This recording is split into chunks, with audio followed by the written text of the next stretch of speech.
বন্ধু শুনছেন 90.8 FM বেতার বিদ্যাসাগর, মেদিনীপুরের একমাত্র কমিউনিটি রেডিও চ্যানেল বেতার বিদ্যাসাগর। আপনার সঙ্গে, আপনার কথায়। কৃষি সংক্রান্ত নানান কথা, প্রশ্ন আপনার, উত্তর দেব আমরা।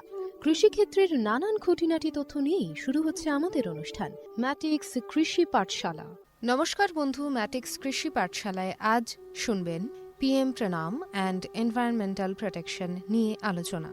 পিএম প্রণাম এবং পরিবেশের সুরক্ষা।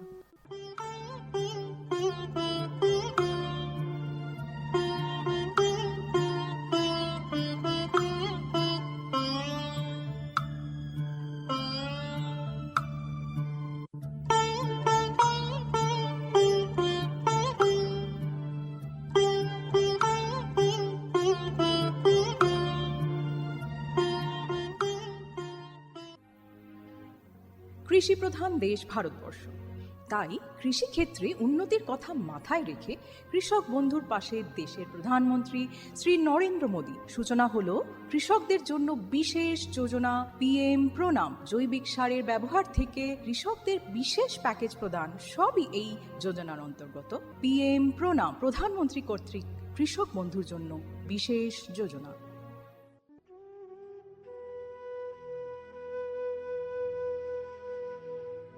পিএম প্রণাম এই প্রকল্পের সম্পর্কেই বিস্তারিত জেনে নেব এবার।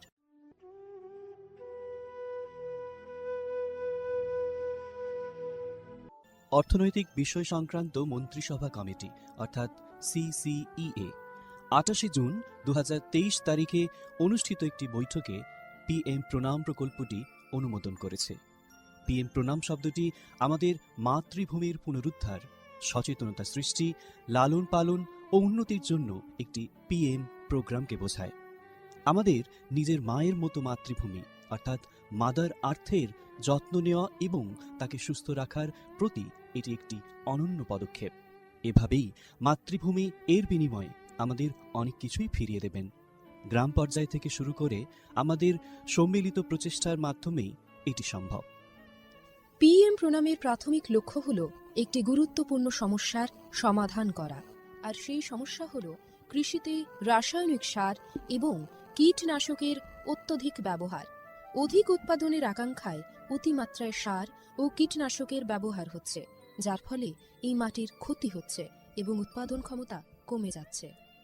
মাটির পুষ্টি নিরাপত্তার জন্য কৃষিতে জৈব এবং প্রাকৃতিক সার একীভূত করে মাটির পরীক্ষাভিত্তিক সারের সুষম ব্যবহার পদ্ধতি করা প্রয়োজন। এছাড়াও জৈব এবং প্রাকৃতিক কৃষি পদ্ধতি, সম্পদ সংরক্ষণের কৌশল যেমন সমন্বিত চাষ পদ্ধতি, ক্ষুদ্র সেচ, মালচিং, নো-টিলাজ, ফসলের ঘূর্ণনের মতো পদ্ধতিও কৃষিক্ষেত্রে গ্রহণ করা উচিত।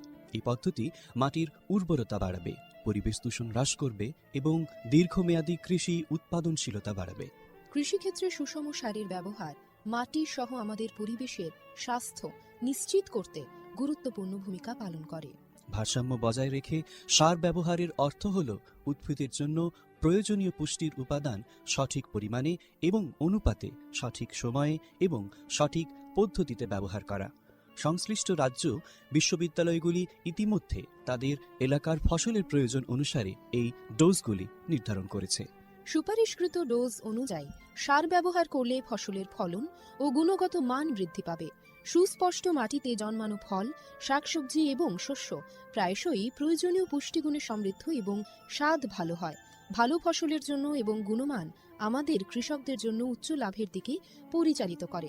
এটা শুধু আরও বেশি পরিমাণ ফসল ফলানোর জন্য নয়, বরং ফসলের মানকেও উন্নত করার জন্য একটি বড় পদক্ষেপ। এটি একটি জয়ের কৌশল যা আমাদের কৃষকদের, আমাদের পরিবেশ এবং শেষ পর্যন্ত আমাদের সকলকে উপকৃত করে। সঠিক জ্ঞানের সঙ্গে পুষ্টির ব্যবহার করলে আমরা যে শুধু ফলনই বাড়াতে পারব তা নয়, বরং আমাদের জমি ভবিষ্যৎ প্রজন্মের জন্য যাতে উর্বর থাকে তাও নিশ্চিত করতে পারব। সুতরাং আসুন একটি উজ্জ্বল এবং আরও টেকসই কৃষি ভবিষ্যতের জন্য সুষম সার ব্যবহারের প্রচার এবং অনুশীলন চালিয়ে যাই। বিকশিত ভারত সংকল্প যাত্রা, বিকশিত ভারত সংকল্প যাত্রা। আসুন এই প্রকল্পের বিষয়ে এবার জেনে নেওয়া যাক। এই প্রকল্পের মূল উপাদানগুলির মধ্যে একটি হল পিএম প্রণাম প্রকল্প এবং কৃষিতে ড্রোনের ব্যবহারকে উন্নীত করার প্রচেষ্টা করা, সারের সুষম ব্যবহার এবং ন্যানো সারের ব্যবহার নিশ্চিত করার লক্ষ্যে department of fertilisers, sir company, প্রধানমন্ত্রী কৃষি সমৃদ্ধি কেন্দ্র, ফিল্ড অফিসার এবং নোডাল অফিসার সহ বিভিন্ন স্টেক হোল্ডারদের একত্রিত করেছে। VBSY এর একটি আকর্ষণীয় বিষয় এই যে এর মাধ্যমে বিভিন্ন ফসল এবং গাছপালাগুলিতে ন্যানো সার এবং জলে দ্রবণশীল সার স্প্রে করার পদ্ধতি প্রদর্শনের জন্য ড্রোনের ব্যাপক পরিমাণ ব্যবহার করা। এই উদ্যোগের ফলে 29টি রাজ্য বা কেন্দ্রশাসিত অঞ্চল জুড়ে বিভিন্ন জেলায় হাজার হাজার ড্রোন প্রদর্শিত হয়েছে। এই ব্যবহারিক পন্থা কার্যকরভাবে আধুনিক কৃষি প্রযুক্তি গ্রহণের সুবিধার কথা বলেছে। নাগরিকদের মধ্যে টেকসই কৃষির অনুশীলন সম্পর্কে আরও তথ্য প্রচার করাই এই প্রকল্পের উদ্দেশ্য। উল্লেখ্য, এই প্রোগ্রামটি একটি অপ্রতিরোধ্য সাড়া পেয়েছে এবং লক্ষ লক্ষ দর্শক ড্রোন প্রদর্শনীর সাক্ষী দেখেছে। কৃষকরা বিশেষ করে প্রচলিত ইউরিয়ার তুলনায় ন্যানো ইউরিয়ার উপকারিতা বুঝে ন্যানো সার প্রয়োগে গভীর আগ্রহ দেখিয়েছেন। এই ইভেন্টগুলির সময় আলোচনার আর কথোপকথনের মাধ্যমে করা অনুশীলনগুলি যথেষ্ট কার্যকরী হয়েছে, যা কৃষকদের মধ্যে ক্রমবর্ধমান সচেতনতা এবং আগ্রহ প্রদর্শন করেছে। প্রধানমন্ত্রী কৃষি সমৃদ্ধি কেন্দ্রগুলি VBSY প্রোগ্রামগুলিকে সমর্থন করার জন্য সক্রিয় ভূমিকা পালন করেছে, যার ফলে এই উদ্যোগের সহযোগিতামূলক প্রকৃতির উপর জোরও দেওয়া হয়েছে। বিকশিত ভারত সংকল্প যাত্রা শুধু একটি যাত্রা নয়, এটি ভারতীয় কৃষির জন্য একটি টেকসই এবং প্রযুক্তিগতভাবে উন্নত ভবিষ্যতের দিকে একটি রূপান্তরমূলক পদক্ষেপ। যাত্রার অগ্রগতির সঙ্গে সঙ্গে এটি দেশের কৃষির ল্যান্ডস্কেপকে নতুন রূপ দেওয়ার, উদ্ভাবনকে উৎসাহিত করার এবং সবার জন্য একটি সবুজ আরও সমৃদ্ধ ভবিষ্যৎ নিশ্চিত করার প্রতিশ্রুতি দেয়। ড্রোন প্রযুক্তি, ন্যানো সার এবং টেকসই চাষ পদ্ধতির প্রচারের মাধ্যমে এটি শুধুমাত্র সচেতনতাই তৈরি করছে না, বরং কৃষকদের আরও সমৃদ্ধ এবং পরিবেশ বান্ধব ভবিষ্যতের জন্য উদ্ভাবন গ্রহণ করতে অনুপ্রাণিত করছে। আমরা যেমন এই কৃষি বিপ্লবকে উৎসাহিত হতে দেখি, এটা স্পষ্ট যে বিকশিত ভারত সংকল্প যাত্রা একটি উন্নত এবং টেকসই ভারতের জন্য বীজ বপন করছে এবং এগিয়ে নিয়ে যাচ্ছে। এরই অঙ্গ হিসেবে আমাদের এবারের অনুষ্ঠান বেতারের মাধ্যমে কৃষি বন্ধুর জন্য সচেতনতামূলক অনুষ্ঠান ম্যাটিক্স কৃষি পাঠশালা। শুনতে থাকুন বেতার বিদ্যাসাগর FM 90.8। স্বাস্থ্যকর মাটি, স্বাস্থ্য ভারত। প্রিয় কৃষক ভাই ও বোনেরা, ম্যাট্রিক্স ফার্টিলাইজার অ্যান্ড কেমিক্যালস লিমিটেডের পক্ষ থেকে আমরা আপনাদের সকলকে উষ্ণ অভ্যর্থনা এবং শুভেচ্ছা জানাই। বন্ধুরা, matrix fertiliser and chemicals limited Paschimbanga রাজ্যের পূর্ব বর্ধমান জেলার পানাগড়ে অবস্থিত একটি ইউরিয়া উৎপাদনকারী সংস্থা। ম্যাট্রিক্স প্ল্যান্টটি পশ্চিমবঙ্গের প্রথম এবং একমাত্র ইউরিয়া কারখানা। আপনারা সবাই জেনে খুশি হবেন যে মাটি পরীক্ষার জন্য কোম্পানি কর্তৃক একটি ভ্রাম্যমাণ মৃত্তিকা পরীক্ষাগার স্থাপন করা হয়েছে, যা সমগ্র বাংলায় তার পরিষেবা প্রদান করে। এর পাশাপাশি কৃষকদের চাহিদা অনুযায়ী সংস্থার দ্বারা অন্যান্য নতুন পণ্য উপলব্ধ করা হয়, যার মাধ্যমে আপনারা সকলেই আপনাদের চাষে আরও বেশি ফলন এবং মুনাফা পেতে পারেন।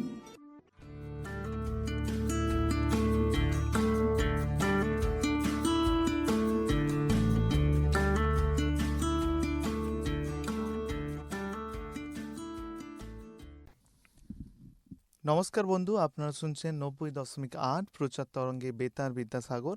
আমি আরজে সুমন আপনাদের সামনে চলে এসেছি ম্যাটিক্স কৃষি পাঠশালার আরও একটি নতুন পর্বের আড্ডা নিয়ে। আজকে আমাদের একটি গুরুত্বপূর্ণ বিষয় নিয়ে আলোচনা, যেটি অল্টারনেটিভ ইনোভেটিভ ফার্টিলাইজার্স। এই বিষয় নিয়ে আগেও আমরা আলোচনা করেছি, তারই কিছু মূল্যবান বিষয় নিয়ে আজকে আমরা আলোচনা করব। এবং ইতিমধ্যেই আমাদের সাথে উপস্থিত রয়েছেন প্রতাপ চন্দ্র সিং মহাশয়, যিনি সহ কৃষি অধিকর্তা শালবনী ব্লকের। স্যারকে আগেও আমরা পেয়েছি, এবারেও পেয়ে খুবই আনন্দিত। অসংখ্য ধন্যবাদ স্যারকে। এবারে আমরা যে প্রশ্ন দিয়ে স্যারের কাছে প্রথমে শুরু করব, যে আগে আমরা আলোচনা করেছিলাম যে কিভাবে নতুন বিকল্প সারের ব্যবহার এবং উদ্ভাবন। প্রথম প্রশ্নটি থাকছে স্যার, যে এই উদ্ভিদ খাদ্যের ক্ষেত্রে যদি আমরা সেই নতুন বিকল্প সারকে দ্রবণ আকারে বা দ্রবণ সারে উদ্ভাবন করি, এই নিয়ে যদি কিছু বলেন। আচ্ছা, প্রথমে ধন্যবাদ জানাই সবাইকে, নমস্কার জানাই আমার শ্রোতা বন্ধুদের। গতদিনও আমরা এই জিনিস নিয়ে আলোচনা করেছিলাম, তো আজকে সুমনবাবু খুব সেটা নিয়ে আবার আজকে উত্থাপন করেছেন। তো আমাদের এই ইনোভেটিভ ফার্টিলাইজার নিয়ে যেটা আলোচনা বা অল্টারনেটিভ ফার্টিলাইজার, কৃষক বন্ধুরা আপনারা তো অলরেডি এগুলো নিয়ে অবগত হয়েছেন, এই নতুন ধরনের চাষ পদ্ধতি বা ইনোভেটিভ ফার্টিলাইজার নিয়ে। তো আজকে যেটা ইনি যেটা বললেন যে যেটা হচ্ছে যে ইনোভেশন ইন নিউট্রিয়েন্ট সলিউশন, যেটা দ্রবণীয় সার হিসেবে, দ্রবণীয়। তো এটা গুরুত্বপূর্ণ। আমার কৃষক বন্ধুরা ইদানিংও ব্যবহার করছেন যে বিভিন্ন রকম দ্রবণীয় সার কিন্তু পাওয়া যায়, যেটা আমরা জানি যে দ্রবণীয় সার মানে কি। দ্রবণীয় সার বলতে যে যেটা জলে সহজে দ্রবীভূত হয়ে যায়, আচ্ছা। জলে সহজে দ্রবীভূত হয়ে যায়। তো একটা সময় ছিল যখন আমরা সার জানি যে দানা জাতীয় সার শুধুমাত্র ছড়াতে হয়। আমার কৃষক বন্ধুরা এটা নিয়ে অভ্যস্ত আছে বেশিরভাগই, যে জমি তৈরি করার সময় হোক বা চাপান দেওয়ার সময় হোক আমরা দানা আকারে আমরা ছড়িয়ে দিলাম। কিন্তু এখন কিন্তু যেটা টেকনোলজি, যেটা বললেন যে ফার্টিলাইজারের ক্ষেত্রে অ্যাডভান্স টেকনোলজি চলে এসেছে, যেমন আমরা ন্যানো নিয়ে গতদিনও বলেছিলাম, বিকল্প কোন বিকল্প পদ্ধতি ব্যবহার আছে। তাহলে এখন কি হচ্ছে না, ফার্টিলাইজার দ্রবণীয় ফার্টিলাইজার বেরিয়ে গেছে। আচ্ছা। তাহলে দ্রবণীয় ফার্টিলাইজার কি এনপিকেও আছে ওর মধ্যে, কেননা গাছের যে প্রধান যে তিনটে খাবার লাগে, এনপিকে, নাইট্রোজেন, ফসফরাস এবং পটাশ, পটাশিয়াম। তার জন্য রাসায়নিক সারের কম্বিনেশন প্রচুর আছে বাজারে, সেটা আমার কৃষক বন্ধুরা জানে, খুব অবশ্যই। সচ্ছলভাবে জানে। কিন্তু এখন হচ্ছে যে এই ন্যানো টেকনোলজি বা এই ইনোভেটিভ ফার্টিলাইজার আসার ফলে কি হয়েছে, এনপিকেই আছে, তিনটে গাছের খাবারও আছে, অন্যান্য গাছের খাবারও আছে। এই তিনটে যে গাছের খাবার, প্রধানত যে মূল খাবার, এই তিনটে মূল খাবার আবার এই ধরনের সলিউশন বা দ্রবণের মাধ্যমে দেওয়া হয়। আচ্ছা। তাহলে একটা আছে যে দানা জাতীয় সার, যেটাকে জলে দিলে কিন্তু গুলে যায়। অবশ্যই। আর একটা আছে দ্রবণ, লিকুইড আকারে পাওয়া যায়, যেটাকে লিকুইড ফার্টিলাইজার বলা হয়। আজকাল যেমন গতদিনে আমরা বলেছিলাম যে ন্যানো ইউরিয়া, তাহলে ন্যানো ইউরিয়ার মধ্যে কি আছে, নাইট্রোজেন আছে, যেটা নাইট্রোজেন আকারে গাছের একটা প্রধান খাবার, ওটা দিতে পারি। আবার ন্যানো ডিএপি আছে, ডিএপির মধ্যে কি আছে, ডিএপির মধ্যে গাছের আবার দুটো প্রধান খাবার আছে। আচ্ছা। আমি যেমন বললাম যে গাছের তিনটে প্রধান খাবার, নাইট্রোজেন, ফসফরাস, পটাশ, আবার ডিএপির মধ্যে দুটো আছে, নাইট্রোজেনও আছে আবার ফসফরাসও আছে। আচ্ছা। তাহলে দেখুন, আবার কিছু দানা জাতীয় আছে যেটা সহজে জলে গুলে যায়, যেমন আমরা যদি এনপিকে 18-18-18 কম্বিনেশন, এনপিকে 19-19-19, এই ধরনের অনেক ফর্মুলেশন আছে দেখবেন, যেগুলো জলে দিলে কিন্তু সহজে গুলে যায়, এবং কৃষক বন্ধুরা কিন্তু ব্যবহার করছে কিন্তু। আচ্ছা। এবং এগুলো কি হয়, অল্প লাগে, অল্প মাত্রায় লাগে, চলতি রাসায়নিক সারের মধ্যে, কিন্তু অল্প মাত্রায় লাগে। তাহলে টেকনোলজিটা এখানে কি না, যেখানে আমি সহজে আমি দানা সার বস্তা বস্তা নিয়ে গিয়ে আমাকে জমিতে ছড়াতে হতো, কষ্টদায়ক। এবং আমি আগের দিনও আলোচনা করেছিলাম যে এই সারের বেশিরভাগ অংশ কিন্তু নষ্ট হয়, অবশ্যই নষ্ট হয়। হ্যাঁ, তো সেখানে আরেকটা জিনিস কি আমার কৃষক বন্ধু জানেই না, যে প্রতিটা উদ্ভিদের আমরা যখন যে কোনো ফসল চাষ করি না কেন, সেখানে আমরা জানি যে প্রতিটা ফসলে কিন্তু তার খাদ্যের চাহিদা কিন্তু আলাদা।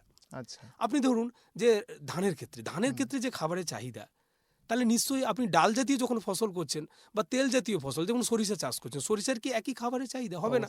মানুষের ক্ষেত্রে একই রকম, আমি যতটা খেতে পারি আপনি নিশ্চয়ই অতটা খেতে পারেন না, অবশ্যই না, হয় কম নালে বেশি, আমরা সবাই কিন্তু একই রকম খাই না। তাহলে বিভিন্ন ফসলের ক্ষেত্রে তার খাবারের চাহিদা আলাদা। সেক্ষেত্রে আবার কি দেখেন, আবার মাটিতে যখন আমার একজন কৃষক মাটিতে যখন চাষ করছে, সে জানে না যে ওই মাটির মধ্যে ওই গাছের খাবার কতটা আছে। অবশ্যই আমরা সয়েল টেস্ট কিন্তু অতটা কিন্তু করি না আজকাল, যদিও আমাদের government of India soil health and fertility বলে একটা কিন্তু প্রকল্প চলছে, যেটা RKVA এর আন্ডারে, রাষ্ট্রীয় কৃষি বিকাশ যোজনার আন্ডারে সয়েল হেলথ অ্যান্ড ফার্টিলিটি। এটাতে বলা হয়েছে যে যাতে বেশিরভাগ কৃষক প্রতিটা জায়গায় জমির ম্যাপিং করে ফার্টিলিটি স্ট্যাটাসের ম্যাপিং করা হচ্ছে, অর্থাৎ প্রতিটা মৌজাতে সেখানকার জমির উর্বরতার মানচিত্র একটা বানানো হচ্ছে, একটা ম্যাপ তৈরি করা হচ্ছে। সেই অনুযায়ী তাহলে আমার কৃষকরা সহজেই বুঝতে পারবে, তার কাছে যদি একটা সয়েল ফার্টিলিটি যদি একটা, অর্থাৎ যদি সয়েল হেলথ কার্ড থাকে, মাটির স্বাস্থ্য কার্ড যদি থাকে, তিনি বুঝতে পারবেন যে কোন একটা ফসল চাষের আগে যে আমার মাটিতে এখন কি পরিমাণ গাছের খাবার আছে, ওই NPK আছে, আর আমি যে ফসলটা আমি চাষ করতে যাচ্ছি তার খাবার চাহিদা কত, তাহলে আমি কতটা বাইরে থেকে লাগবে কি লাগবে না ব্যবহার করব কত। তাহলে এই যে ক্যালকুলেশনটা, এই ক্যালকুলেশন কিন্তু আমার কৃষক বন্ধুরা কিন্তু যে করছে না তা না, অনেক কিছু করছে, এখনো অ্যাওয়ারনেসের দরকার আছে, সচেতনতার। তাহলে এই অ্যাওয়ারনেসটা যখন চলে আসবে তখন দেখবেন যে এই যেগুলো যে ন্যানো টেকনোলজি যেগুলো কথা বলছি, তো এই টেকনোলজিগুলো কিন্তু কৃষক করছে কেন, এই ক্যালকুলেশনটার মধ্যে কিন্তু চলে এসছে। সে দেখেছে যে আমি এক বস্তা সার নিয়ে গিয়ে যতটা দিয়ে না আমি যা রিটার্ন পাচ্ছি, যেটা নষ্ট হচ্ছে, পরিবেশ নষ্ট হচ্ছে, আমার হেলথ খারাপ হচ্ছে, এবং তারপর কি আমার টাকার ওয়েস্ট হচ্ছে, অবশ্যই আমার মূলধন বেশি খরচা হয়ে যাচ্ছে, মানে কস্ট অফ কাল্টিভেশন বেড়ে যাচ্ছে, অজান্তেই করে দিচ্ছি, কারণ আমি তো মাটির স্বাস্থ্যটা সম্পর্কে আমি জানি না কতটা কি আছে। তা বাদে যখন এক্সেস দিচ্ছি তাহলে সেটা টক্সিসিটি হচ্ছে, অবশ্যই, কেন সেটা তো কাজে লাগবে না গাছে, সেটা গাছেরও ক্ষতি হচ্ছে আর আমার টাকারও ক্ষতি হচ্ছে। সময়েরও নষ্ট হচ্ছে। তাহলে সেক্ষেত্রে কি করছে, এই ধরনের যেটা এই যে সলিবল যেটা ফার্টিলাইজার বলছে, নিউট্রিয়েন্ট সলিউশন, তাহলে যখন আমি এই দ্রবণীয় সার যখন পাওয়া যাচ্ছে, তাহলে গাছের পুষ্টির জন্য বা পুষ্টি বিধানের জন্য এটা কিন্তু একটা দারুণ কিন্তু উপায়। তাহলে এই সলিউশনের মধ্যে কি আছে, এনপিকে দেওয়া আছে, নাইট্রোজেন, ফসফরাস, পটাশ কিন্তু তিনটেই মেশানো আছে। তাহলে তিনটে মেশানো এই সলিউশন তিনটে থাকার জন্য কি হয়েছে, সহজে আমার কৃষক বন্ধুরা এটাকে কি করছে না, ফলিয়ার আকার স্প্রে করতে পারছে। অর্থাৎ উনি কি করতে পারছেন না, কোথাও এটাকে নিউট্রিয়েন্ট দ্রবণ হিসাবে ব্যবহার করছেন। আপনারা দেখবেন, শুনে থাকবেন, আমার কৃষক বন্ধুরা অনেকে করে, আপনারাও দেখেছেন, দেখবেন হাইড্রোফোনিক্স, সয়েললেস এগ্রিকালচার, অর্থাৎ মাটি বাদে, বিনা মাটিতে কৃষিকাজ।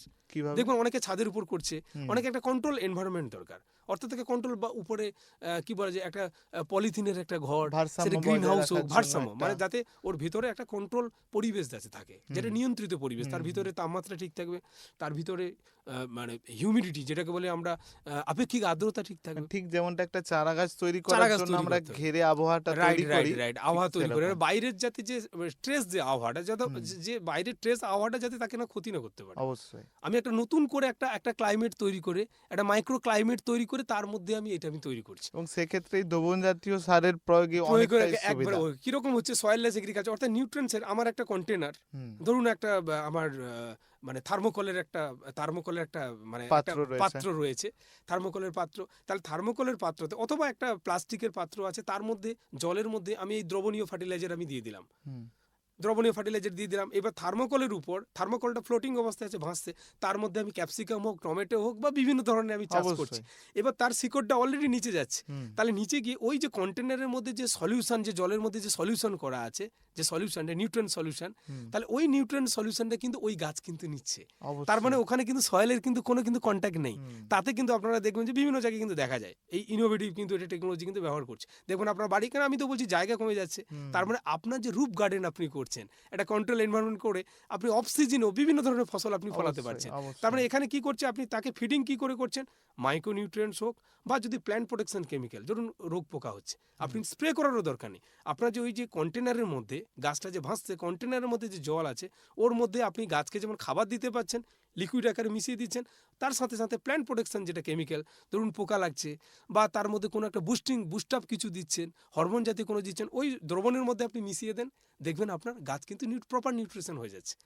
তো সুতরাং আপনি কন্ট্রোল এনভায়রনমেন্টের মধ্যে, অল্প জায়গার মধ্যে আপনি সহজে কিন্তু কৃষিকাজ করতে পারছেন, যেটা আজকাল রুফ গার্ডেনিং বা বিভিন্ন ধরনের এই ধরনের পলি হাউস থেকে শুরু করে দেখবেন অল্প জায়গার মধ্যে কিন্তু প্রচুর কিন্তু এটা কিন্তু বাড়ছে কিন্তু, এবং অল্প জায়গার মধ্যে তার প্রোডাক্টিভিটি যেমন বাড়ছে, কস্ট অফ কাল্টিভেশন কম হচ্ছে, এবং তার পছন্দ মতো অফ সিজনে পছন্দ মতো সে জিনিস কিন্তু ফলাতে পারছে, এবং অনেক অল্প সময়ে অল্প খরচে সে ফসলটা তার মানে তার করতে পারছে। একটা ফ্যামিলি নিউট্রিশনও এখানে হচ্ছে, অবশ্যই ফ্যামিলি নিউট্রিশন হচ্ছে, স্বাস্থ্যগত দিক থেকে সচেতন। এবার মাঠের ক্ষেত্রে কি হচ্ছে, এটা আমি কন্ট্রোল এনভায়রনমেন্ট বললাম যে এই সলিউশনের ক্ষেত্রে, যেটা আমি যেটা বললাম যে এই ধরনের হাইড্রোফোনিক সিস্টেম বললাম, কিন্তু আমার কৃষক তো অত বড় মাঠে তো হাইড্রোফোনিক সম্ভব নয়, সে তো মাঠের মধ্যে চাষ করতে হবে। তাহলে তার ক্ষেত্রে কি আছে, ফলিয়ার ফিডিং আছে, যেটা আমি আগের দিনও আলোচনা করলাম, যে পাতাতে স্প্রে করা, তার ওই ধরনের দ্রবণীয় সার আমি জলে গুলিয়ে আমি পাতাতে সরাসরি আমি স্প্রে করব। তাহলে পাতাতে যদি স্প্রে করি, তাহলে যেটা বললাম যে কোনো স্টিকার জাতীয় দিয়ে করি, তাহলে খুব দ্রুত তার অ্যাবজর্পশন হবে এবং তার ওয়েস্ট কম হবে, এবং গাছের মানে যেমন গাছের যেমন গ্রোথ যেমন ভালো হবে, তেমনি প্রোডাক্টিভিটিও বাড়বে, এবং কৃষকের কস্ট অফ কাল্টিভেশন কিন্তু কমবে। আর এনভায়রনমেন্টাল হ্যাজার্ডস মানে মিনিমাইজ দ্য এনভায়রনমেন্টাল হ্যাজার্ডস যাকে বলা হয়, এটা কিন্তু আমাদের ব্যাপার। সুতরাং আমরা ধীরে ধীরে এই প্রিসিশন এগ্রিকালচারের দিকে আমরা চলে যেতে পারি। এই ন্যানো টেকনোলজি বা nano advance technology fertiliser precision কি, যে আমি সেন্সর দিয়ে কি মানে অটোমেটিক সিস্টেমে থাকবে, রিমোট সেন্সিংয়ের মাধ্যমে ডেটা অ্যানালিসিস করে তারপরে আমি দেবো। আমি কোনো একটা জায়গায় তার সয়েলে ডেটা অ্যানালিসিস করব, এবং যে সেন্সরগুলো আছে, বিভিন্ন ধরনের যে সেন্সর আছে, সেন্সরের মাধ্যমে সয়েলের মধ্যে তার নিউট্রিয়েন্টস কোয়ান্টিটি কেমন আছে, তার পিএইচ কেমন আছে, সেই অনুযায়ী অ্যানালিসিস করার পর অটোমেটিক উপায়ে তার প্ল্যান্ট নিউট্রিশনকে আমি কি বলা যায় যে তার গ্রোথের জন্য আমি তাকে কিন্তু করা যাবে আগামী দিনে। এগুলো আগামী দিনের টেকনোলজি, যেগুলো প্রিসিশন এগ্রিকালচার বলে, মানে আরো অ্যাকুরেট, আরো বেশি অ্যাকুরেসিটা বেশি মেনটেন করা হবে, মানে যতটুকু লাগবে ততটুকু পারফেকশনটা করে, যেটা আমার কৃষক সহজে করতে পারছে না। যে আগের টাইমে আলু করেছি, তারপর আলু চাষ করার পর এই নিউট্রিয়েন্টস কতটা আছে আমি জানি না, এনপিকে কতটা আছে, তা বাদে যখন আমি অন্য চাষ করছি আরও প্রচুর পরিমাণে সার দিচ্ছি। সুতরাং যখন আমি প্রিসিশন এগ্রিকালচারে যাব, তখন টেকনোলজি আমার বলে দেবে, সে ড্রোন দিয়ে হোক বা বিভিন্ন ধরনের অ্যানালিটিক্যাল টুলস বেরিয়ে গেছে, যার মাধ্যমে আপনার সয়েলটাকে সহজেই সেন্সিং করে বলে দিতে পারবে, ডেটা অ্যানালিসিস করে বলে দিতে হবে যে how much nutrient it have, মানে কতটা ওর মধ্যে আছে, এবং কতটা লাগবে, প্রয়োজন। একবারে প্রিসিসার, মানে যতটুকু মাত্রায় লাগবে প্ল্যান্টের বা সয়েলের ততটুকুনি মাত্রায় দেওয়া হবে। আচ্ছা, বর্তমানে যদি একজন কৃষক এই বিষয়ে কোনো একটা দামি বা দীর্ঘ পর্যায় জুড়ে একটা ফসল করতে যাচ্ছে, সেক্ষেত্রে কি আপনি তাকে প্রথম সাজেশন কি করবেন, যে সেক্ষেত্রে কি একটা মাটিটা সে কি কোনো পর্যবেক্ষণ কেন্দ্রে যে সেটা কি করে নেওয়া ভালো, বা আনুষ্ঠানিক দিক থেকে এরকম একটা নিয়ম বেঁধে করবে, কোনটা ভালো হয়? না, অবশ্যই যেটা আপনি একটা দারুণ কথা বলেছেন, সেক্ষেত্রে আমি কৃষককে বলবো তারা তো একটা গতানুগতিক পদ্ধতির মধ্যে আছে, সেক্ষেত্রে অবশ্যই বলবো যখনই কোনো যেহেতু এই ইনোভেটিভ টেকনোলজিগুলো বেড়েছে, অ্যাডভান্স টেকনোলজি বেড়েছে ফার্টিলাইজারের ক্ষেত্রে, এবং বর্তমানে alternative। আমাদের সরকারি বিভাগ থেকেও ভ্রাম্যমাণ কেন্দ্র থেকে ভ্রাম্যমান করা দেখবেন আছে। সয়েল টেস্টিং নিয়ে যাচ্ছে।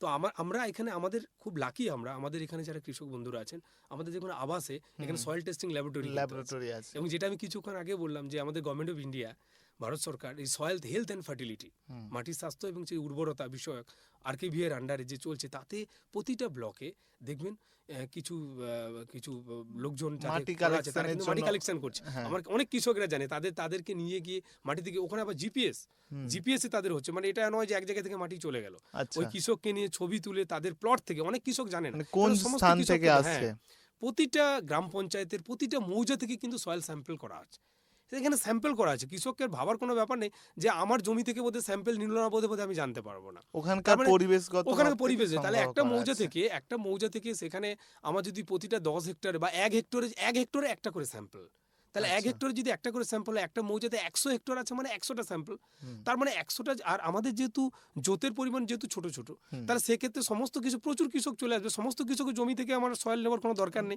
তাহলে আমি স্যাম্পলিং করে আমি একটা মৌজা থেকে 100টা সয়েল স্যাম্পলের মাটির নমুনা নিলাম, এবং সেই নমুনার ভিত্তিতে তার সয়েল টেস্টিং করে সয়েল হেলথ কার্ড ওই কৃষকদের হাতে দিয়ে দেওয়া হয়েছে। সুতরাং আমার পাশের বাড়ির কেউ যদি ওই মাটির স্বাস্থ্য কার্ডটা পায়, তার মানে তার যে কার্ডের যে মানে যে প্যারামিটার নমুনা যেটা দেওয়া আছে, যে রেজাল্টটা দেওয়া আছে, আমি ধরে নিতে পারি যে মোর অর লেস আমার জমিরও তাই একই রকম। তো সুতরাং সেই ভিত্তিতে কিন্তু তিনি কিন্তু তার ফার্টিলাইজারের হিসাবটা, সারের হিসাবটা, কি ফসল চাষ করছে তার রিকোয়ারমেন্ট আরো নির্দিষ্টভাবে দিতে পারবে, যেটা বললেন, এবং তার সাথে সাথে তিনি কিন্তু সঠিক মাত্রায় সারটা দিতে পারবে। অবশ্যই। হ্যাঁ, তাতে কি হবে, তার খরচাটা কিন্তু কম হবে, হ্যাঁ, এবং অতিরিক্ত যে রাসায়নিক সারের যে ব্যবহার সেটাও অনেকটা এড়ানো যাবে। আচ্ছা, এক্ষেত্রে কি কোথাও আমরা জীবাণু সার যেটা বলে থাকি তার কোনো ভূমিকা রয়েছে? একেবারে একটা ভালো প্রশ্ন একটা আপনি করেছেন, একটা উপস্থাপন করেছেন, কেননা এই অল্টারনেটিভ যেটা ফার্টিলাইজার যেটা আমরা আলোচনা করছি, এটা কিন্তু জীবাণু সারের কিন্তু একটা কিন্তু গুরুত্বপূর্ণ, অর্থাৎ যেটাকে বায়ো ফার্টিলাইজার বলি। বায়ো ফার্টিলাইজারটা কি আমার কৃষক বন্ধুরা জেনে গেছে অনেক কিছু। বায়ো ফার্টিলাইজার জীবাণুযুক্ত সার, অর্থাৎ যে সারটার মধ্যে কিন্তু লিভিং কিন্তু জিনিস আছে, লিভিং মাইক্রো অর্গানিজম আছে, যেটা আমরা খালি চোখে দেখতে পাই না। হ্যাঁ, অনেক উপকারী ব্যাকটেরিয়া আছে, হ্যাঁ, ফাঙ্গাস আছে, যেগুলো কিন্তু আমরা খালি চোখে দেখতে পারি, যেটা কিন্তু জীবাণু সার হিসেবে ব্যবহার করা হয়, যেগুলো উপকারী, ভীষণ উপকারী। এবং এগুলো সত্যি কথা বলতে কি এখনো পর্যন্ত যে তার অ্যাভেলেবিলিটি মার্কেটে কিন্তু অতটা কিন্তু নাই। এগুলো কিন্তু বিভিন্ন স্কিমেটিক আকারে বিভিন্ন গভর্নমেন্ট সরকারি দপ্তর থেকে, কৃষি বিভাগ থেকে কিন্তু দেওয়া হয়, এবং অন্যান্য জায়গায়ও রাখছে, ইদানিং রাখছে। তো তাতে কি হচ্ছে, কোথাও কি এটা অতিরিক্ত, মানে আমরা চলতি রাসায়নিক সারে ব্যবহারের ক্ষেত্রেও ওই ক্ষতিটা বেশি পরিমাণে হয়ে জীবাণুযুক্ত যে জীবগুলো বলছেন সেগুলো মারা যাচ্ছে? একেবারে আপনি ভালো বলছেন, কেন রাসায়নিক সারের যে কুফল সেটা আমার কৃষক বন্ধুরা দেখেছে। আগে একটা সময় জমিতে আপনারা লক্ষ্য করবেন যে প্রচুর কেঁচো থাকতো, কেঁচো আমরা জমির মাঠে গেলে দেখতে পেলাম যে কেঁচোর বীজটাগুলো, মানে যেটাকে আমরা পায়খানা বলি, দানা দানা দানা দানা উপরে থাকতো, ইদানিং কিন্তু মাঠে দেখা যায় না। এটাই যে রাসায়নিক সারের যে কুফলের জন্য, মানে এতটা পরিমাণে রাসায়নিক সার ব্যবহার করা হয়েছে, অর্গানিক ম্যাটার নেই, আমরা জৈব সার দিতে কিন্তু ভুলে যাচ্ছি। অবশ্যই জৈব সার দিতে কিন্তু ভুলে যাচ্ছি। তার মানে আমরা যখনই রাসায়নিক সার জমিতে দিচ্ছি, ওই রাসায়নিক সারটাকে তো রান্না করতে হবে। অবশ্যই ওকে রান্না করে গাছকে খাওয়াবে কে? রাসায়নিক সার কিন্তু সরাসরি কিন্তু গাছ কিন্তু নিতে পারে না। হ্যাঁ, রাসায়নিক সার। তাহলে তো আমার কৃষক বন্ধুরা জানে যে আমি যদি 10 এনপিকে 10-26 বস্তা খুলে এত সার আছে, ওর মধ্যে যদি একটা যদি লঙ্কার গাছকে যদি পুঁতে দিই, তাহলে তো ওখানে তো লঙ্কা হয়ে যাবে, কিন্তু হবে কি, সারের বস্তাতে গাছ দিলে কিন্তু হবে, চারা হবে না, তো ও বাঁচবে না।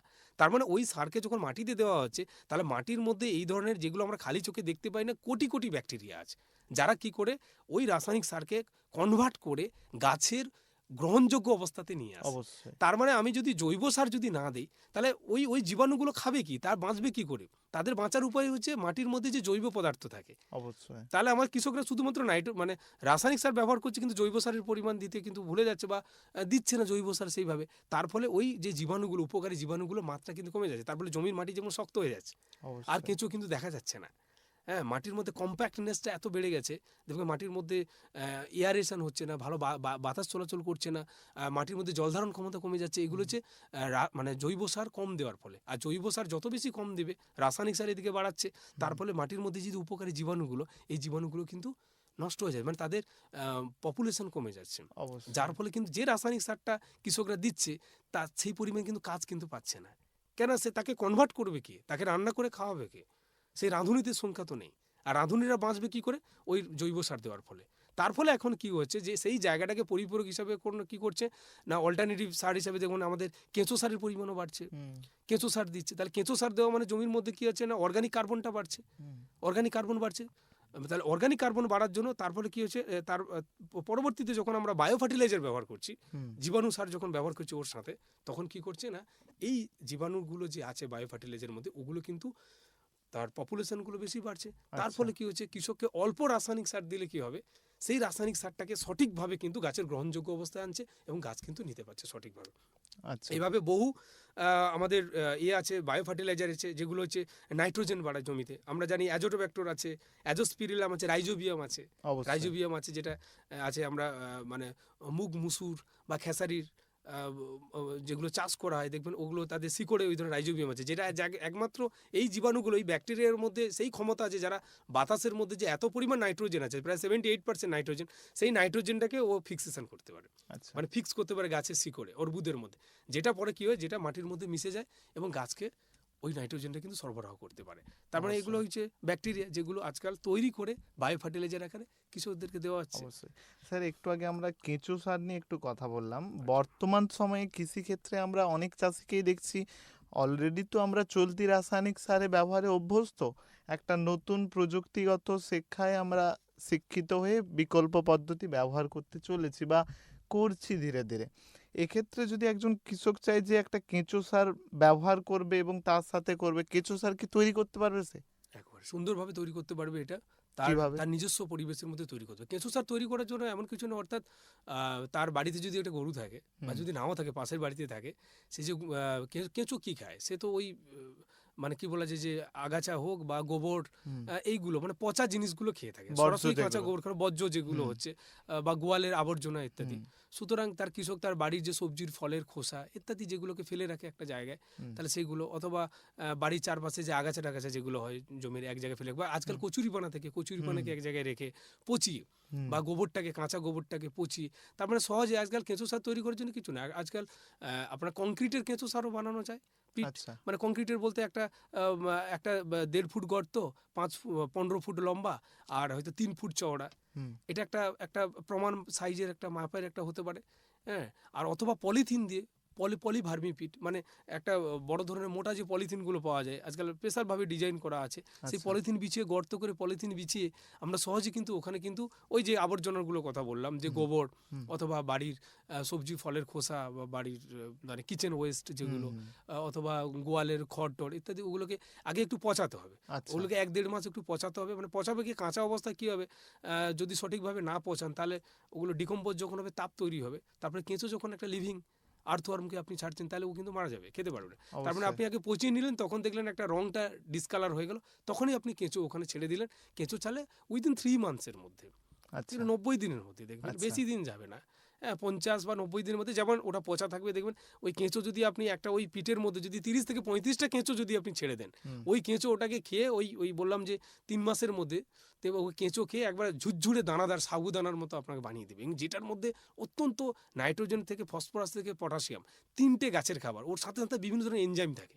কেঁচো যেহেতু তার বীজটা তার ইন্টেস্টাইনের মধ্যে যায়, ওর মধ্যে প্রচুর পরিমাণে মানে থাকে, মানে মাইক্রোনিউট্রিয়েন্টস যেমন থাকে গাছের মধ্যে অনুখাদ্য, তার সাথে সাথে বিভিন্ন রকম এনজাইম থাকে, যেটা গাছকে শুধুমাত্র নিউট্রিশন দেবে না, মানে গাছের মধ্যে কি বলা যায় যে গাছের যে তার ইমিউনিটি সেটাও বাড়িয়ে দেবে কিন্তু, মানে বিভিন্ন স্ট্রেস কন্ডিশনে ওর মধ্যে মানে স্ট্রেস টলারেন্সিটা বাড়িয়ে দেবে, বিভিন্ন স্ট্রেস কন্ডিশনে কিন্তু দাঁড়াতে পারবে সহজে বাদে। তবে একটা জিনিস কি মনে রাখতে হবে আমার কৃষক বন্ধুদের, এটা যদি বানায় অবশ্যই কিন্তু শেডের কিন্তু ব্যবস্থা করতে হবে। মানে সহজে তাই ডাইরেক্ট সানলাইট যাতে না লাগে, বৃষ্টি যাতে না পড়ে, উপরে কিছু পলিথিন দিয়ে বা খড় দিয়ে একটা ছাউনির মতো করে রাখতে হবে।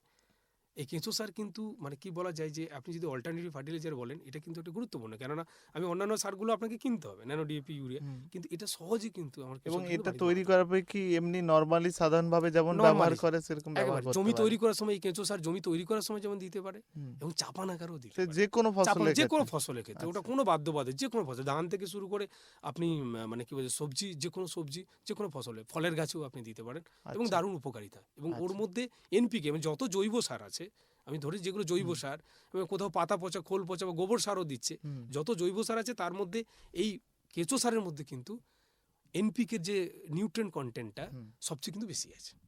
আচ্ছা। স্যার যেমনটা বললেন যে আমরা পুরানো সময়ে তো ফিরতে পারবো না হয়তো, যেটা আমরা বর্তমান থেকে আদি সময়ে করে এসেছি, কিন্তু সেই পদ্ধতি মেনেই আমরা যদি কিছু আধুনিক নিয়মাবলী মেনে সেই প্রযুক্তিগুলো ব্যবহার করে থাকি, এই নতুন সারের ব্যবহারের সাথে সাথে, এবং আমরা যেমন কেঁচো সার, জীবাণু সার, সেগুলো আমরা অতি সহজেই ব্যবহার করে অনেক অল্প সময়ের ব্যয়ে অল্প ক্ষণে আমরা ফসলের ক্ষেত্রে ব্যবহার করতে পারি, এবং যার উপকারিতা খুবই লাভনীয় একটা কৃষকের ক্ষেত্রে। আচ্ছা, শেষ মুহূর্তে স্যার কোনো নতুন কৃষি ভাই ক্ষেত্রে ধরুন সে যদি এই নতুন প্রযুক্তি ব্যবহারের ক্ষেত্রে কোনো উদ্যোগ নেয়, তাকে কি সাজেশন দেবেন? তাকে অবশ্যই আমি সাজেশন দেবো যে, যেহেতু আমরা আলোচনাটা আমাদের চলছে এই যে অল্টারনেটিভ ফার্টিলাইজার, হুম। সেক্ষেত্রে বলবো যে যেগুলো আমাদের সহজে, কৃষকের ক্ষেত্রে লো কস্ট টেকনোলজি যাকে আমরা অল্প বলতে পারি, ব্যয়ে আমরা। অল্প ব্যয় করতে পারি। আপনি যেটা বলেন যে বায়ো ফার্টিলাইজার, হুম। বায়ো ফার্টিলাইজারটা এখন আমরা বিভিন্ন অফিসিয়ালি পাওয়া যাচ্ছে, সেগুলোর ক্ষেত্রে ওনারা গিয়ে সহজে ওখানে যোগাযোগ করে কৃষি দপ্তর থেকে অ্যাভেলেবেল করা পেতে হচ্ছে, পারেন। ওটা পেতে পারে। তার সাথে সাথে যেটা বললেন আমরা কেঁচো সার, কেঁচো সারটা সহজে তার বাড়ির যে আবহাওয়া, যে কোনো সেখানে সেই জায়গায় সহজে তৈরি উনি করতে পারে। ওটাকে বানাতে পারে, বা অন্যান্য যে জৈব সারগুলো সেটা বাড়াতে পারে। তাছাড়া ধইঞ্চার যে চাষের যে ব্যবহার, সবুজ সার যেটাকে বলে, সবুজ গ্রিন সার। ম্যানুয়ার বলে, ধইঞ্চা চাষ, যেটা আগামী গত দিনে কিন্তু প্রচুর করতেন কৃষকরা, ইদানিং বন্ধ করে দিয়েছে। তো এখন কিন্তু ওটাকে আরো বাড়াতে হবে। তার ফলে আচ্ছা। কিন্তু আমরা রাসায়নিক সারের এটাকে কমাতে পারবো, মানে কাটল করতে পারবো ওই সারের অবশ্যই। ব্যবহারে। চলতি রাসায়নিক চলতি সার যে রাসায়নিক সার থেকে আমরা তুলনামূলকভাবে ব্যবহার আমরা করতাম, অ্যাভয়েড করতে পারবো, কমাতে আমরা পারবো। অ্যাভয়েড করতে পারবো। সেক্ষেত্রে প্রোডাকশনও আমাদের হবে না। আর তার সাথে সাথে যে নতুন ইনোভেটিভ যেটা বললাম যে স্লো রিলিজ ফার্টিলাইজার, গতদিন আমরা আলোচনা করেছিলাম, অবশ্যই। বা কন্ট্রোল রিলিজ ফার্টিলাইজার, আজকাল তো কোটেড ফার্টিলাইজার বের করে ফেলেছে, কোনো অসুবিধা নেই। অবশ্যই, এবং অবশ্যই। তার সাথে সাথে আমাদের যে ন্যানো যে ফার্টিলাইজার, যেটা আমি বললাম যে সলিবল ফার্টিলাইজার হতে পারে, জলদ্রবণীয় সার, অবশ্যই। এছাড়া ন্যানো ফার্টিলাইজার, ন্যানো ডিএপি, এগুলো কিন্তু আমরা সহজে কিন্তু ফলিয়ার আকারে স্প্রে করতে পারি, যার ফলে একদিকে যেমন কস্ট অফ কাল্টিভেশন কমবে, এবং পরিবেশ নষ্ট দূষণ অনেকটা কমবে, কম নষ্ট হবে। অনেক কম হবে, এবং সঠিক মাত্রায় ব্যবহার হবে। তার ফলে কিন্তু আমাদের আগামী দিন যে পরিবেশের যে হ্যাজার্ডস, অবশ্যই। সেটাও কমাতে পারবো, মানুষের স্বাস্থ্য ঠিক থাকবে, সেই সাথে অবশ্যই। আমরা কৃষি কাজটাকে সাস্টেনেবল করতে পারবো, অবশ্যই। একটা সুস্থায়ী কৃষির দিকে যেতে পারবো। বিভিন্ন দিক থেকে বিভিন্ন আমরা দিক থেকেও লাভবানই লাভবান হব। হবো। একেবারে। অবশ্যই।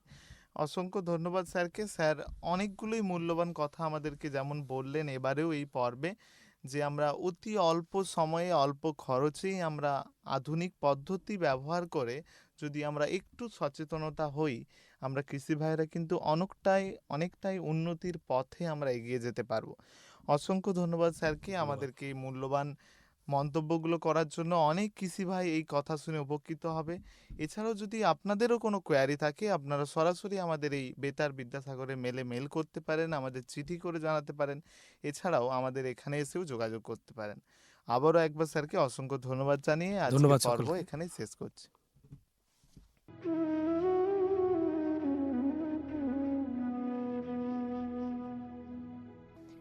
বন্ধু, এতক্ষণ শুনছিলেন 90.8 FM প্রচার তরঙ্গে বেতার বিদ্যাসাগর। শুনছিলেন বেতার বিদ্যাসাগরে কৃষি সংক্রান্ত বিশেষ অনুষ্ঠান ম্যাটিক্স কৃষি পাঠশালা। আর এই অনুষ্ঠানে অংশ নিতে চাইলে কিংবা এই অনুষ্ঠানে আলোচনা সংক্রান্ত কোনো প্রশ্ন যদি বন্ধুর থেকে থাকে, তাহলে চট করে সেই প্রশ্ন আমাদের কাছে পৌঁছেও দিতে পারেন। আমাদের ইউটিউবে কমেন্ট সেকশনে কমেন্ট করে জানাতে পারেন, কিংবা ফেসবুকেও আমাদের কমেন্ট সেকশনে কমেন্ট করে জানাতে পারেন, কিংবা মেসেজ করতে পারেন। সরাসরি আমাদের ফোন করে আমাদের সঙ্গে যোগাযোগ করতে পারেন। আমাদের ফোন নম্বর 8116884995। আবারও বলছি 8116884995। আর যদি চিঠি লিখে আমাদের জানাতে চান কেমন লাগছে আপনাদের অনুষ্ঠান, কি নতুন বিষয় নিয়ে জানতে চাইছেন চাষাবাদ সম্পর্কে আমাদের এই অনুষ্ঠানের মাধ্যমে, সেটাও লিখে জানাতে পারেন। আমাদের চিঠি লিখতে পারেন এই ঠিকানায়: বেতার বিদ্যাসাগর 90.8 FM, বিদ্যাসাগর বিশ্ববিদ্যালয়, রাঙামাটি, মেদিনীপুর 721102।